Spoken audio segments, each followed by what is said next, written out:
Hello दोस्तों, KPS education centre में आप सबका स्वागत है। आइए आज हम लोग क्लास 10th एक्सरसाइज 2.2 का क्वेश्चन नंबर 1 का ही दूसरा भाग आज हम लोग सॉल्व करेंगे। इससे पहले हम लोग क्वेश्चन नंबर 1 का फर्स्ट नंबर सॉल्व कर चुके हैं। आज हम लोग 1 नंबर का ही दूसरा भाग सॉल्व करेंगे। तो इसमें क्या कह रहा है, निम्नलिखित द्विघात बहुपदों के शून्यक ज्ञात कीजिए और शून्यकों तथा गुणांकों के बीच के संबंध की सत्यता की जाँच कीजिए, है ना। तो इससे पहले हम लोग इसका एक भाग सॉल्व कर चुके हैं। आज आइए हम लोग भाग नंबर 2 सॉल्व करते हैं, ठीक है। तो इसमें क्या दिया है question, 4s² minus 4s plus 1। तो आइए इसको हम लोग अब सॉल्व करते हैं। तो लिखेंगे सबसे पहले इसका हल क्या है, 4s² माइनस 4s प्लस 1। तो सबसे पहले हम लोग को इसको शून्य ज्ञात करने के लिए क्या करना पड़ता है, फर्स्ट वाला संख्या से लास्ट वाला संख्या का गुणा करना होता है ना। तो फर्स्ट में क्या है 4 है, लास्ट में क्या है 1, और 4 और 1 का गुणा करेंगे तो कितना होगा, 4 ही होगा। 4 और 1 का गुणा करेंगे तो 4 ही होगा। अब उस 4 का गुणनखंड निकालना है हम लोग को। क्या निकालना है, गुणनखंड निकालना है। तो गुणनखंड निकालेंगे तो क्या 2 गुणा 2। अब इसी दोनों संख्या में हम लोग को गुणा करने पर, यानी फर्स्ट वाला संख्या और लास्ट वाला संख्या से गुना किए थे तो कितना आता है 4। तो यानी इन दोनों संख्या का गुणा करके 4 आना चाहिए। और इन्हीं दोनों संख्या में से एक ऐसा संख्या बनाना है, जोड़ने और घटाने पर ऐसा संख्या होना चाहिए कि बीच वाला संख्या आना चाहिए ना। बीच में क्या है -4। तो ये इसको हम लोग करते हैं 2 गुना 2, तो क्या हो जाएगा बराबर 4। अब फिर इन्हीं दोनों संख्या में हम लोग को एक ऐसा संख्या बनाना है कि बनाएंगे कि -4 आ जाना चाहिए, ठीक है। तो यह लिखेंगे 2 प्लस 2 क्या हो जाएगा बराबर 4। लेकिन यहाँ क्या है -4 है, तो इसको -4 में लाने के लिए क्या करेंगे, यहाँ भी माइनस लगा, यहाँ भी माइनस, ठीक है। तो -2 और -2 क्या हो जाएगा, चिन्ह तो माइनस का ही रहेगा लेकिन 4 हो जाएगा ना। -2 क्या हो, दोनों जुड़ जाएगा, चिन्ह माइनस का है 2 क्या हो जाएगा -4। तो आइए हम लोग यहाँ इसको लिखते हैं। फर्स्ट में जितना उतना उधर लिखेंगे। फर्स्ट में क्या है 4s²। अब क्या 4s² के बाद अब ये दोनों वाला संख्या लिखना होगा। तो क्या -2s माइनस 2s, ठीक है। अब प्लस का 1, यानी फर्स्ट वाला संख्या और लास्ट वाला संख्या, पहले फर्स्ट वाला संख्या लिखेंगे, उसके बाद लास्ट वाला संख्या लिखेंगे, उसके बाद बीच में ये दोनों संख्या लिख देंगे। क्या -2, उसके बाद क्या बीच में क्या माइनस, उसके बाद फिर -2। तो हम लोग के पास पहले कितना पद था, 1 2 3 पद था। अब कितना हो गया 1 2 3 4 पद हो गया, है ना।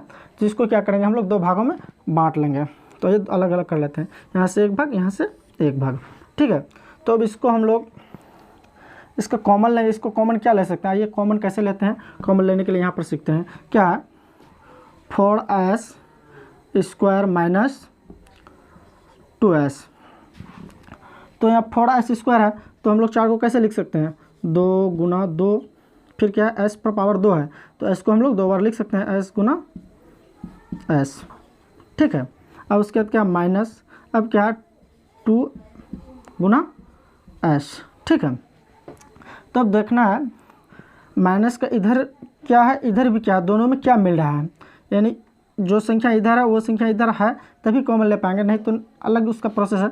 तो देखते हैं इधर क्या मिल रहा है, इधर क्या मिल रहा है। तो यहाँ देख रहे हैं यहाँ भी 2 है, यहाँ भी 2 है ना, 2 मिल रहा है। इसके अलावा और देखते हैं और कुछ मिल रहा है, यहाँ भी यस है, यहाँ भी यस मिल रहा है ना। तो क्या कॉमन लेंगे 2s, उसके बाद जो बचा हुआ उसको लिख देंगे क्या है 2s। अब माइनस इधर कुछ नहीं बचा तो क्या लगा सकते हैं हम लोग, 1 लगा लेंगे, ठीक है, 1 मान लेंगे। तो इसका कॉमन लेने पर क्या आ गया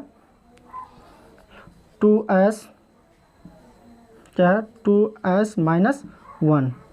अब इसका कॉमन लेते हैं 2s प्लस 1। इसका कॉमन लेने पर कितना आएगा, यहाँ लेके देखते हैं 2s क्या प्लस 1। तो इसका कॉमन लेंगे 2 गुना s प्लस 1। तो इसका गुणनखंड भी करेंगे तो क्या इधर 2s है, इधर प्लस 1 है, तो इसका क्या लेना पड़ेगा हम लोग 1 कॉमन ले सकते हैं। तो 1 कॉमन लेंगे तो ये क्या माइनस में है, तो ये माइनस में आ जाएगा 1, ठीक है। जब यहाँ माइनस में आ जाएगा तो ये इसका चिन्ह संख्या वही रहेगा लेकिन चिन्ह बदल जाएगा। तो माइनस में तो ये किस में आ जाएगा प्लस में, 2s। अब ये प्लस में है तो ये किस में आ जाएगा -1, ठीक है।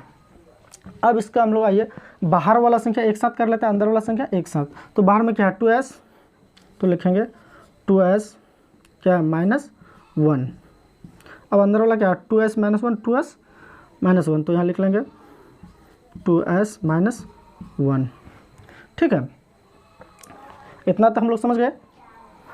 2s -1 इसका भी कॉमन लेने पर इसका भी कॉमन लेने पर आया। ठीक है, तो अब हम लोग इसको दो भाग में डिवाइड कर देंगे। क्या करेंगे, दो भाग में इसको हम लोग डिवाइड करते हैं। इससे पहले एक चीज़ और है, डिवाइड करने से पहले इसका क्या ज्ञात करना है, हमको शून्यों को ज्ञात करना है ना, तो बराबर शून्य लगा देंगे, बराबर शून्य, बराबर शून्य। तो इसको दो भागों में बांट लेते हैं। ठीक है, तो क्या है 2s -1, 2s -1 बराबर क्या है 0, बराबर 0। तो अब हम बराबर को अगर इधर लेके आएंगे तो देखिए क्या होता है 2s, अब माइनस तो बराबर को इधर लेके आएंगे तो ये किस में आएगा, +1 में आएगा।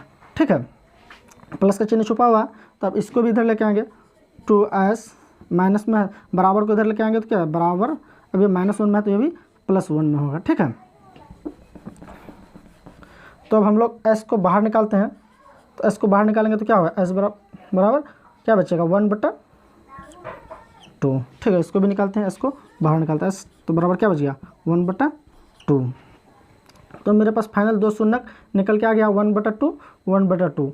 तो इसको हम लोग मान लेंगे, क्या मानेंगे अल्फ़ा मान लेते हैं, इसको हम लोग बीटा मान लेते हैं। ठीक है, तो यहीं तक क्वेश्चन समाप्त नहीं हुआ। इसके बाद कह रहा है कि शून्यकों तथा गुणांकों के बीच के संबंध की सतह जांच कीजिए, है ना। तो इसके बाद हम लोग क्या करेंगे, जांच करेंगे। तो ये यहाँ पर हम लोग जांच लिखते हैं, तो हम लोग यहाँ लिखते हैं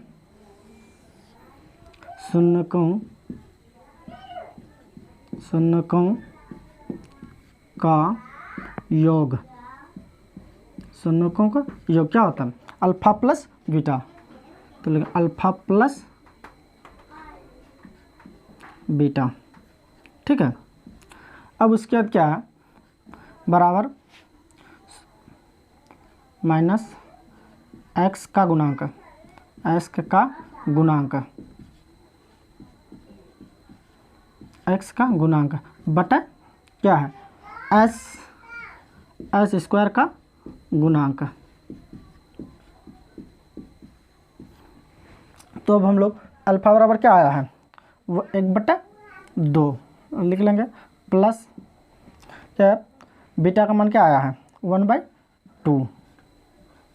अब बराबर अब क्या x, अब x का गुणांक क्या है, x का गुणांक क्या है -4, तो यहाँ लिख लेंगे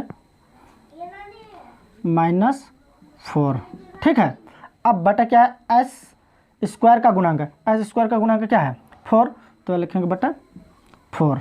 ठीक है, हमको क्या करना है बटे का जोड़ करना है ना, तो इसको एलसीएम 2 का 2 एलसीएम लेंगे तो क्या आएगा 2, अब 1 + 1। ठीक है, अब यहाँ बराबर ये माइनस से माइनस कैंसिल, तो क्या बच गया 4/4, क्या लिखेंगे 1 बराबर। तो अब हम लोगों को क्या ज्ञात करना है शून्यकों का गुणनफल, तो यहाँ लिखेंगे शून्यकों का गुणनफल, शून्य का गुणनफल क्या होता है अल्फ़ा गुना बीटा। ठीक है, बराबर क्या है अचर पद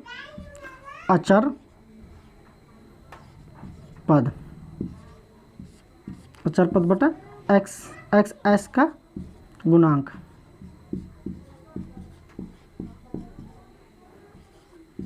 x का गुणांक क्या है, तो अल्फ़ा बराबर क्या आया है, कहाँ अल्फ़ा बराबर 1/2, तो यहाँ लेंगे 1/2 गुना बीटा का मान क्या आया है 1/2, तो लेंगे 1/2।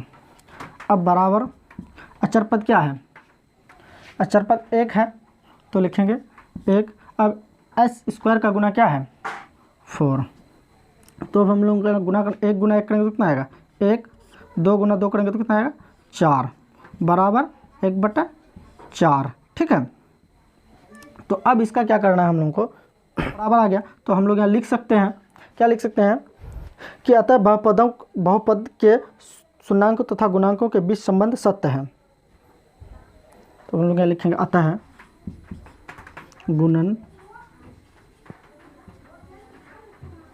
गुणनफलों, शून्यकों तथा गुणनफलों के बीच का संबंध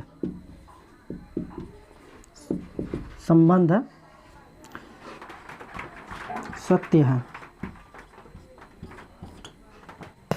अतः शून्यकों तथा गुणनफलों के बीच का संबंध सत्य है ना। चलिए दोस्त, मैं आशा करता हूँ कि आप लोगों को अच्छी तरह से समझ में आया होगा। चैनल को लाइक सब्सक्राइब जरूर कीजिएगा। Thanks for